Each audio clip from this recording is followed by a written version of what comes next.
মূলত গতকাল যেই বছরের ঢাকা শহরের সর্বোচ্চ বৃষ্টিপাতের যে রেকর্ড করা হয়েছে, এর ফলে কিন্তু সারা শহরেই জলাবদ্ধতার সৃষ্টি হয়। আমরা দেখেছি গতকাল সারাদিনই ঢাকায় যেই বিশেষ করে এই জলাবদ্ধতার জন্য সারা ঢাকা শহরের পরিস্থিতি কিন্তু একেবারে বলা চলে একেবারে নাজুক পরিস্থিতি ছিল। পরবর্তীতে আসলে বিভিন্ন এলাকায় পানি কমে, কিন্তু আমরা এখানে এই রাজধানীর বকশীবাজার এলাকায় আসার পর যেটি দেখতে পাচ্ছি যে এখন পর্যন্তও কিন্তু এই বৃষ্টির পানি এখন পর্যন্ত আটকা আছে রাস্তায়। এখানে আসলে নগরবাসীর চলাচলে বড় ধরনের দুর্ভোগ দেখা যাচ্ছে।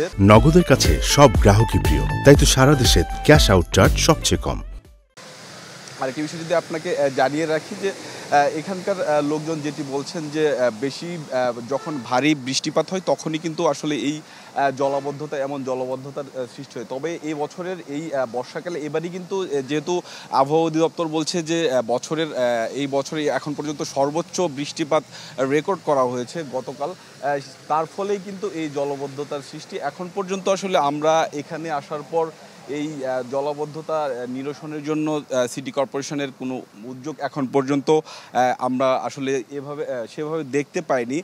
তবে এখানকার যারা আসেন বাসিন্দারা, তারা কিন্তু যেটি বলছেন যে এই জলাবদ্ধতার ফলে তাদের বিভিন্ন ধরনের দুর্ভোগ দেখা দিচ্ছে। পাশাপাশি এখান থেকে যেন দ্রুততম সময়ের মধ্যে পানি সরানোর ব্যবস্থা করা হয়, সে বিষয়েও কিন্তু তারা আহ্বান করছেন। তো এই ছিল এই রাজধানীর বকশীবাজার থেকে সর্বশেষ। কাকুন সম্রাট, আপনাকে ধন্যবাদ। দর্শক, গতকাল ভারী বৃষ্টির পর এখনো রাজধানীর বিভিন্ন এলাকায় রয়েছে জলাবদ্ধতা।